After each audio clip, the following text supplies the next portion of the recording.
Bonjour, vous êtes le monde. C'est ma façon d'exprimer la vision des peuples racines. Et cela paraît facile à vivre, mais pas tant que ça, nous qui avons l'habitude de diviser et de mettre de côté tout ce qu'on n'aime pas.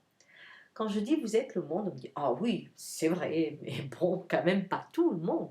Il y a des parts du monde qui ne sont pas moi et qui ne pourraient jamais être moi. Je ne suis pas quelqu'un qui tue, je ne suis pas quelqu'un qui maltraite, je ne suis pas quelqu'un qui fait de l'esclavage, je ne suis pas cette personne-là. Donc je peux être le monde sur les parties sympathiques du monde en fait. Je suis une belle personne, donc je suis le monde, mais le morceau du monde. Et ça, c'est pas possible. Dans le schéma des peuples racines, on est le monde. On est tous connectés et tout est connecté. Ce que dit la physique quantique aussi. Mais bon, restons à un petit pas après un petit pas.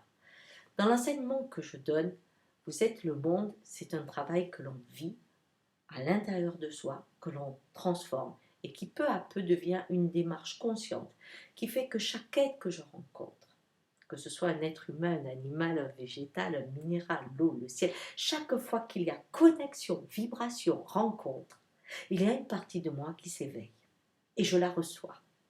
Alors, si je reçois une part magnifique, quand on dit je suis le monde et qu'on dit Bouddha, Bouddha c'est aussi moi, waouh, ça va. La beauté, oui, bon, j'ose pas la regarder, mais je sais qu'elle est là, c'est super. Mais si je rencontre vraiment Bouddha, comme quand on va faire un darshan avec Ama, quand on rencontre vraiment cet amour, il y a une part de nous qui s'éveille, on dit waouh, je pourrais avoir cet amour, il est aussi en moi.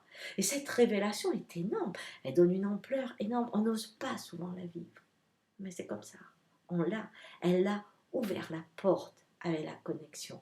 Eh bien, quand vous rencontrez ensuite, supposons qu'on rencontre Hitler, cet homme qui pense construire l'unité en éliminant des peuples, eh bien, à l'intérieur de vous, cherchez Hitler, vous verrez que vous avez éliminé des parts de vous pour être l'homme ou la femme que vous êtes.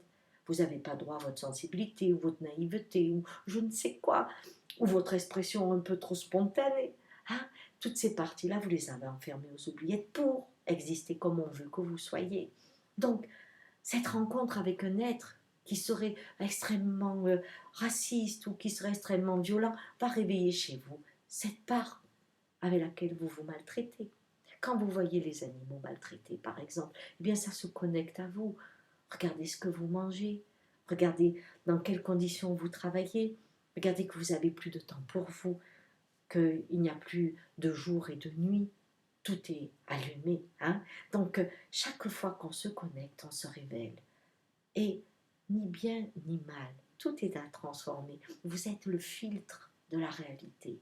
Chaque fois que vous prenez conscience de l'Hitler qui est en vous et que vous osez ouvrir les oubliettes dans lesquelles vous avez mis les parts de vous qui n'ont pas le droit d'exister, alors vous transformez la réalité du monde. Et chaque fois que vous ouvrez à votre beauté, que vous la laissez vous envahir, alors vous changez aussi la beauté du monde. Donc surtout, devenez le monde. Ça prend des fois plusieurs vies, mais c'est pas grave. Le monde devient une curiosité extraordinaire. Je vous conseille de vous lever le matin en disant waouh, je vais agrandir mon monde. Quelle que soit la vibration, elle est en vous. Il n'y a rien à l'extérieur de vous. Vous êtes le monde. À bientôt. C'est la vidéo du mois. Au revoir.